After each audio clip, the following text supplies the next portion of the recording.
तारीख के औराक से कुछ सफ़े उठाना ज़रूरी समझता हूँ। मुस्लिम लीग काफ के अहम लीडर वहाँ दोस्त हैं मेरे, वहाँ मौजूद थे। जनरल कमर जावेद बाज साहब का किरदार बड़ी वजाहत के साथ डिस्कस हो रहा है।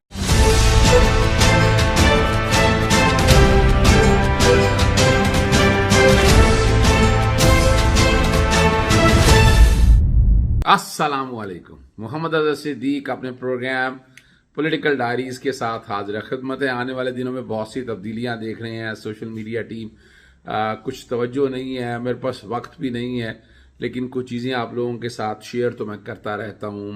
अब बहुत सी चीज़ें जो मुझे बहुत पहले दिन से पता थी, आपको पता है कि मैं कह रहा था, मैंने इलेक्शन असेंबलियाँ तहलील होने की खबर आपको बहुत पहले दे दी थी और मैंने ये भी बता दिया था कि क्या होगा। और 3 अप्रैल को जो कुछ हुआ वो मेरे ट्वीट में 27 मार्च के ट्वीट में बड़ी वजाहत के साथ दिया हुआ। जो मैंने कहा था वो रिकॉर्ड के ऊपर है। और मैं आज चलें तारीख के औराक से कुछ सफ़े उठाना ज़रूरी समझता हूँ। मैंने ट्वीट 27 मार्च को किया था जिसमें मैंने लिखा था, इमरान खान छक्का मारने के लिए तैयार, तहरीक अदम एतमाद असेंबलियों में पेश नहीं हुई है, असेंबलियां आज भी तहलील हो सकती हैं। दूसरा पार्ट था, वगरना तहरीक अदम एतमाद में सुकम, स्पीकर रूलिंग से अदम एतमाद को मुस्तरद कर दे और फिर असेंबलियां तहलील। 3 अप्रैल रोजे चल रहे थे, मैं मैरियट में ठहरा हुआ था और रात में वज़ारते कानून में मैं मौजूद था और कासिम सूरी साहब भी वहाँ मौजूद थे। कुछ लॉ ऑफिसर्स की ट्रांसफ़र पोस्टिंग करनी थी और कासिम सूरी साहब बड़ी तफसीली डिस्कस हुई। डिप्टी स्पीकर के क्या इख्तियारात हैं, स्पीकर के क्या इख्तियारात हैं और इस रूलिंग में इस तहरीक अदमाद में क्या सुकम है, आर्टिकल 4 क्या है, आर्टिकल 5 क्या है। और सहरी के वक्त एक मुस्लिम लीग काफ के अहम लीडर वहाँ दोस्त हैं मेरे, वहाँ मौजूद थे। इमरान रियाज साहब जो एंकर हैं, दोस्त हैं, छोटे भाइयों की तरह हैं। बड़ी तफसील में ये सारी चीज़ें डिस्कस हुई मेरी उनके साथ और मैंने जब ये बताया वो हैरान हुए। कहता मैं कहा जी मैं आपके सामने पोजीशन सारी रख दी है। मैंने 92 चैनल के लिए प्रोग्राम के लिए पहुंचना था लाहौर और मैं 8:15 निकला हूँ। 10 बजे प्रोग्राम शुरू होना था। 10:20 के ऊपर गालबन मैं 92 के चैनल पे प्रोग्राम में मौजूद था और ये सारा कुछ मैंने वहाँ बताया। कामरान मुर्जा साहब ने मेरी बातों का मजाक उड़ाया, आरिफ चौधरी साहब ने कि ये क्या बात कर रहा है, लेकिन तारीख ने वो सारा कुछ सामने रख दिया। और मैं आज भी समझता हूं कि सुप्रीम कोर्ट का वो फैसला जो है वो काबिल नजरसानी है। सुप्रीम कोर्ट कई मामलात में वहां उस वक्त अगर आगे इलेक्शन की तरफ एक स्टेज पे आ गई थी, इलेक्शन आगे बात हो रही थी, बेंच जब उठा था ब्रेक के लिए, ये फैसला तकरीबन एक तरह का जहन दे दिया था कि इलेक्शन हो जाएं और आगे की तरफ चले जाएं, और वो हो जाता तो ये मसाइल ना बनते जितने ये मसाइल आज कौम फेस कर रही है। आज तारीख के दौराए पे बहुत सी चीजें सामने आ चुकी हैं। जनरल कमर जावेद बाज साहब का किरदार बड़ी वजाहत के साथ डिस्कस हो रहा है और बहुत से लोग डिस्कस कर रहे हैं, साफ ही कर रहे हैं। अब तो एक एक चीज, वो जो लफ्ज वो कौन था, वो जनरल कमर जावेद बाजवा साहब के अपने कुछ एक्शन से चीजें सामने आ गई। यहां कोई जरूरत नहीं थी मुनस लाई साहब को बात करने की, ना चौधरी परवेज लाई साहब को। तो ये तो बातें करके खुद सारा कुछ खोल दिया सामने उन्होंने। मुझे डॉक्टर अनवर सजाद 2 बातें बड़ी वजाहत के साथ याद आती हैं। सफाई निस्फ वाले जुर्म में हद से ज्यादा खलूस इंसान को मशकूक बनाता, क्या जरूरत है सफाई देने की। और पाकिस्तान मुस्लिम लीग काफ का मुस्तकबिल नवाज शरीफ के साथ तो कभी था ही नहीं, कभी उनका जहन भी नहीं था। और उन्होंने पाकिस्तान तहरीके इंसाफ के साथ देखें जो कोलिशन रही है, एक सियासतदान को भी तो सोचना चाहिए।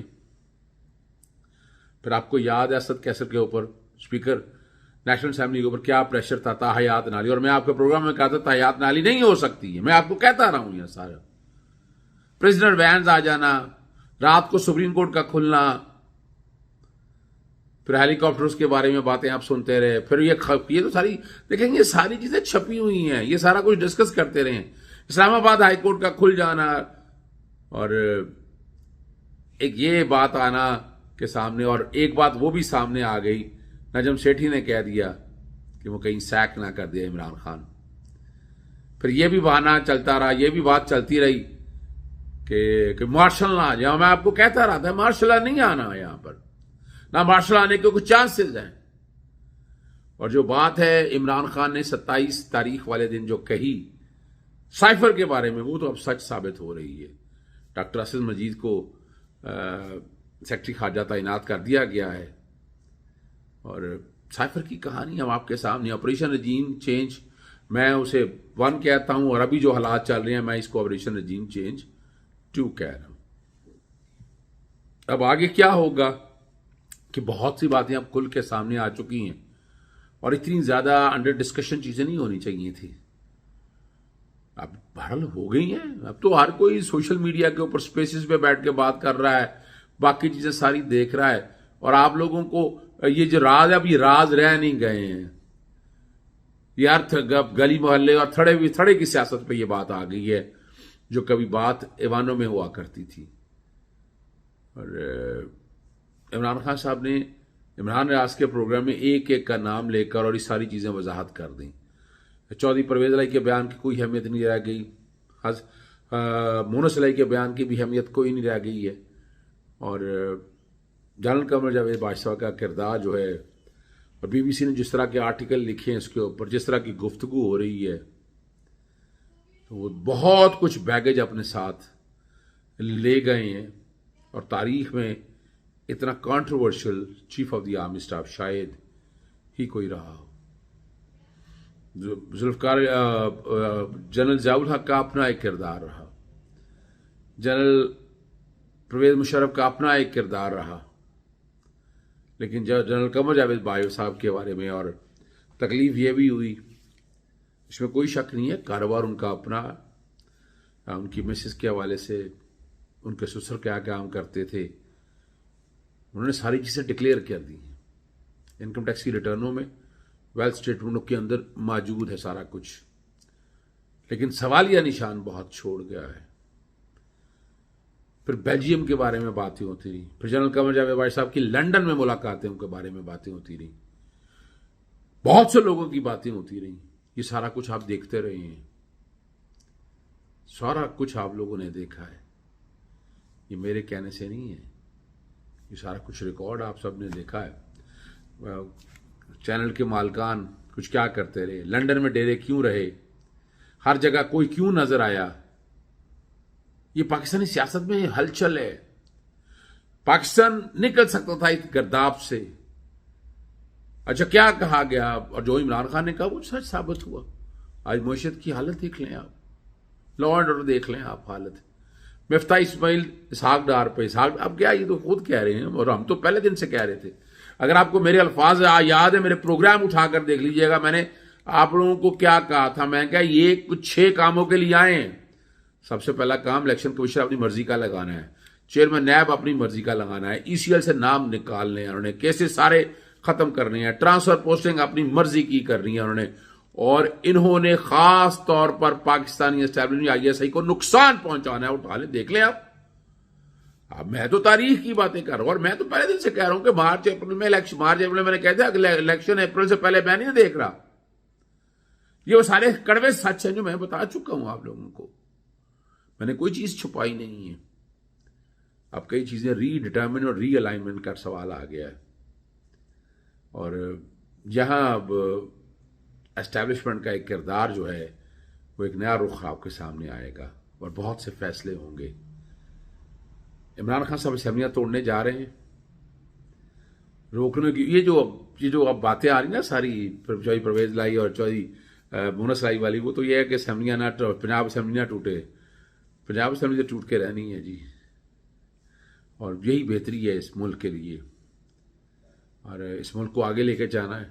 और मैंने वजूह भी बता दी थी आपको कि इमरान खान को बहुत सी चीज़ें हम समझ आ गई हैं, स्टेट्समैन का एक किरदार सामने आ गया है, कई बातों में मुझे इख्तलाफ है, देखेंगे ये अपनी जगह पर मौजूद है।